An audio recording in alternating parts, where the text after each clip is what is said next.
Media में खूब चल रहा था, जी न्यूज, आज तक, बड़ा बड़ा जो चैनल है भारत देश का, सब लोग चलाने लगे कि एक इस प्रकार का आदमी को कांग्रेस ने टिकट दिया, कांग्रेस ने ये कर दिया, कांग्रेस ने वो कर दिया। मैं होटल में अकेला बंद करके और रो रहा था, बोला यार कौन सा मुझसे गलती हो गया। तो मैं सोचा, मैं विचार किया कि अगर इस प्रकार से लोग न्यूज में क्यों चला रहे हैं, तो उसमें से निकल के आया कि ये इसीलिए चला रहे हैं, यदि मैं भी डीएम का बेटा होता, मैं भी बड़े घराने से आता, मेरा बैकग्राउंड भी बहुत बड़ा होता, तो ये जो दोषी है, जो आरोप लगा रहे हैं, ये आरोप लगाने वाले मेरे ऊपर आरोप नहीं लगाते। ये आरोप इसीलिए लगाए जा रहे हैं कि मैं एक अनाथ बाप का बेटा हूँ। ये आरोप इसीलिए लगाए जा रहे हैं कि मैं एक गरीब बाप का बेटा हूँ। ये आरोप इसीलिए लगाए जा रहे हैं कि मैं एक मजदूर का बेटा हूँ। ये आरोप मात्र इसलिए लगाए जा रहे हैं। फिर मैं अपने दिल को पत्थर बनाया। आप सबको मालूम होगा कि उस इलेक्शन में मेरे परिवार के साथ क्या किया गया। मेरा बेटा जस्ट अभी 18 साल पूरा किया था। मैं आंसुओं के साथ बोलना चाह रहा हूँ आप लोग, मेरा बेटा जस्ट अभी 18 साल पूरा किया था, दिल्ली में पढ़ रहा था, मेरा घर आया, 1 घंटा में लोगों ने FIR किया और FIR करके मेरा बेटा को 1 घंटा में ले जाकर के थाने में डालकर उसको अरेस्ट कर दिया और चालान कर दिया। मैं दिल को पत्थर बना करके चुनाव लड़ा, और ये इसीलिए किया गया कि मैं एक मजदूर का बेटा था, गरीब का बेटा था। लेकिन मैं आप लोगों से वादा करता हूं कि आप लोगों ने जो मुझे मदद किया है, मैं वो कभी भूल नहीं सकता। मैं कभी भूल नहीं सकता। कुछ लोगों ने मुझे बधाई भी दिया। मैं दिल्ली पहुंचा, कुछ लोगों ने, अमित शाह का ऑफिस में लोगों ने आया, लोगों ने इनविटेशन दिया, आइए प्रधानमंत्री नरेंद्र मोदी जी का क्या है, ये लेने जा रहे हैं शपथ, आइए आपका स्वागत है सर आपसे मिलना चाहते हैं। मैं, कोई बैंक में तुम्हारा पैसा नहीं है जो मनोज राम को कोई खरीद सके। मनोज राम है,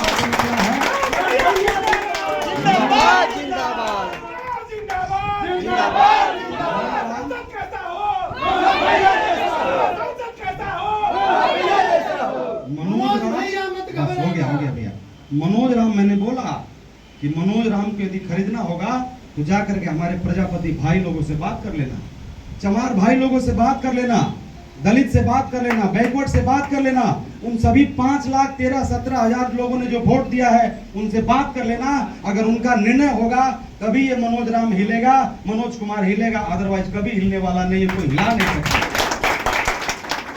मैं वहां 2 दिन रहा, 2 दिन के बाद बहुत लोग आना शुरू कर दिया। मैं भाग के आ गया फिर फील्ड में, और मैं आया और आकर के तुरंत मैं मीटिंग करना शुरू कर दिया। सासाराम में था, यहाँ था, घूमा। उसके बाद में ये पहला मेरा मीटिंग है, पार्टीगत से हट करके ये पहला मीटिंग है जो मैं आप लोग को मीटिंग दिया। खुद मैं पिंटू सर को फोन किया, जयशंकर भाई से भी मैं बात कर रहा था। मैंने बोला था, मैंने चुनाव में इनसे वादा किया था कि पहला यदि मैं कोई मीटिंग दूंगा तो प्रजापति समाज के साथ में मीटिंग दूंगा, और मैंने उसको पूरा किया।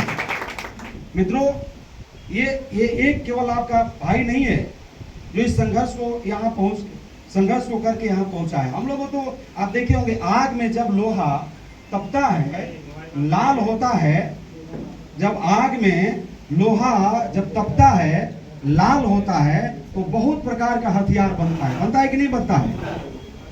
छेनी बनता है, हथौड़ा बनता है। वही छेनी और हथौड़ा बड़े बड़े पहाड़ को और बड़े बड़े लोहा को काट के छोटा छोटा बना देता है। वैसे आग में तप करके हम लोग निकले हैं। इतना गर्मी, आज भी अलर्ट है, 14 जिला आज भी अलर्ट पर है। कहा गया है कि कोई घर से बाहर नहीं जाए, कोई मीटिंग नहीं हो, क्योंकि बहुत गर्मी है, चरम सीमा पर है। लेकिन फिर भी आप सब लोगों ने मुझे अवसर दिया, यहाँ बुलाया, इसके लिए बहुत बहुत धन्यवाद। अब मैं बात पर आना चाहता हूँ। मैं आप लोग को बताना चाहता हूँ, मैं आपका भाई हूँ, आपका बेटा हूँ, आपका बीच का रहने वाला हूँ। मैं कभी सांसद और कोई बड़ा प्रोटोकॉल और बहुत बड़ा चीजों में मैं नहीं रहना चाहता। एक भाई बोले कि आपको मंत्री बनाऊंगा, मंत्री संतरी मुझे नहीं बनना है। मैं आपको वचन देता हूं, आपका भाई मैं पहले भी था, जो आप लोगों ने सांसद बना दिया, उच्च सदन में भेज दिया, यही मेरे लिए बहुत बड़ा अवसर है। मुझे मंत्री संतरी का लोभ लालच नहीं है, और यही बन के रहना चाहता हूं। आपका भाई, आपका बेटा, जिस दिन आप मुझे मंत्री बड़ा बड़ा पद पर भेज दीजिएगा, मैं आपको भूल जाऊंगा। इसलिए यही अपॉर्चुनिटी रहने दीजिए।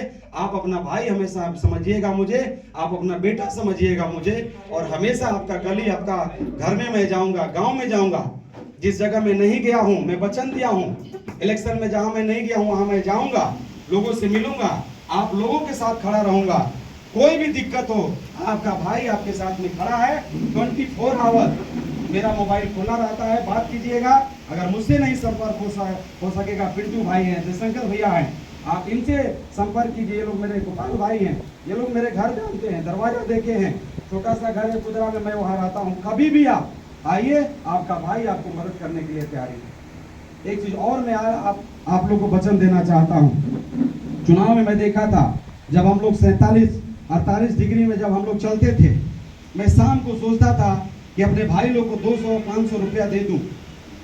मैं बोल रहा हूं दिल से कि मैं जब देना चाह रहा था, ये जितने भी हमारे भाई जो दिन भर दौड़ते थे, वो खुद कहते थे कि भैया जरूर हम गरीब हैं, लेकिन आप निश्चिंत रहिए, आप निश्चिंत रहिए, हमें पैसा नहीं चाहिए, हमें पैसा देंगे, हम आपको जिताने के बाद पैसा लेंगे, आपसे काम लेंगे। अब जो समय है, आप लोग डटे रहिए। आप सबको मालूम है अफसरशाही चरम सीमा पर है, गरीबों को चीना नहीं जाता है। एक व्यक्ति इलेक्शन में मुझे बोला था कुछ दिन पहले कि आत्मा मरती नहीं और आत्मा टूटती नहीं। मैंने उसको जवाब दिया था कि आत्मा मरती भी है और आत्मा टूटती भी है। आत्मा उस समय मर जाता है जब हमारे बीच का दादा चाचा जाता है ब्लॉक में और उससे विधवा पेंशन के नाम पर 300 मांगा जाता है, उसे कॉलोनी के नाम पर 30,000 मांगा जाता है। उसी समय उस गरीब व्यक्ति का आत्मा टूट जाता है और उसका आत्मा मर भी जाता है। मैंने ऑफिसर को बोला था, बोला आप ऐसे ही कह रहे हैं, आत्मिकता में आत्मा मरता नहीं। लेकिन मैंने बोला कि सर, हजारों लाखों गरीबों का आत्मा प्रत्येक दिन टूटता है और प्रत्येक दिन मरता है जब लोग उन लोगों से घूस मांगते हैं, क्योंकि खाने के लिए उनके घर में नहीं। ये लड़ाई हम लोग को लड़ना है। ये जो जीत है, मनोज का जीत नहीं है, आप सबों का जीत है। ये जीत आपको मैं समर्पित करना चाहता हूँ। इस जीत के लिए आप लोग इस जीत का बधाई का पात्र हैं, जिन्होंने इतना मेहनत करके, आज भी हम मेहनत कर रहे हैं, हम लोग चल रहे हैं, और आप लोगों ने इतना मेहनत करके आप लोगों ने हमें आगे बढ़ाने का काम किया।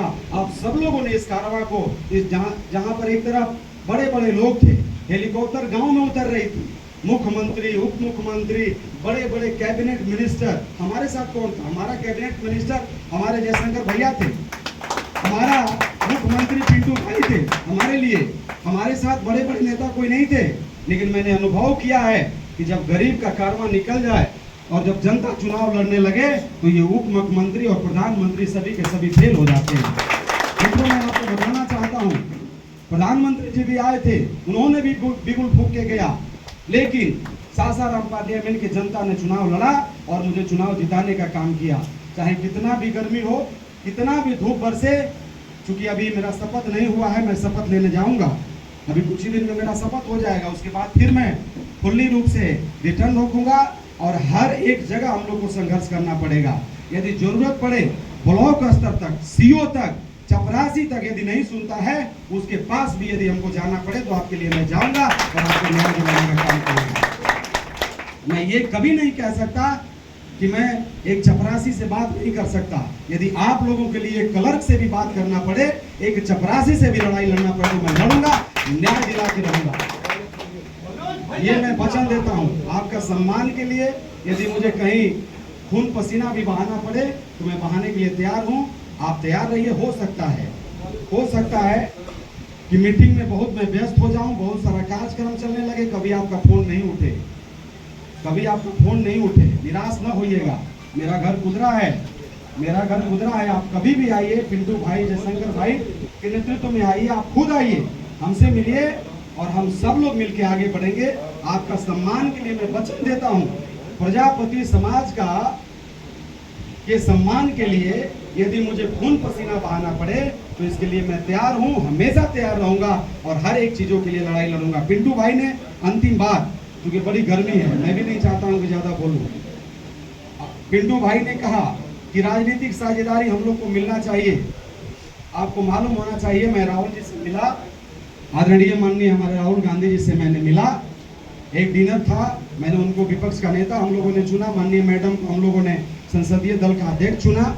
उसके बाद मैडम की तरफ से हम लोगों को डिनर रखा गया था, जितने हम लोग सांसद जीते थे उसमें आदरणीय माननीय राहुल गांधी जी ने मुझे गले लगाया और उन्होंने कहा कि दलित और गरीबों का आवाज बिहार में तुम्हें बनना है और पूरा बिहार तुम्हें चलना है। भाई को मैं भरोसा दिलाना चाहता हूँ, भाई को मैं भरोसा दिलाना चाहता हूँ पिंटू भाई को, कि मैं आपको आपका राजनीतिक भागीदारी के लिए आपको जहां कहीं भी लगे कि मनोज भाई को ये बात बोलना चाहिए, सदन से लेकर के रोड तक जहां कहीं भी लगे, आप लोग को मुझे ख्याल कीजिएगा। आपका राजनीतिक भागीदारी को मजबूत करने के लिए ये भाई आप लोग के साथ में खड़ा है, चाहे वो एमपी का सीट हो, विधायक का सीट हो, मैं जरूर पहल करूंगा और आप लोग का राजनीतिक भागीदारी भी मैं दिलाने का काम करूंगा। बहुत बहुत धन्यवाद। जितने भी हमारे गार्जियन हैं, आप सभी को मैं आभार व्यक्त करते हुए एक बार फिर से आदरणीय माननीय जयशंकर बिहारी जी को दिल से धन्यवाद देना चाहता हूँ। मनोरंजन प्रकाश जी को बहुत बहुत धन्यवाद। सुदर्शन प्रजापति जी को बहुत बहुत धन्यवाद।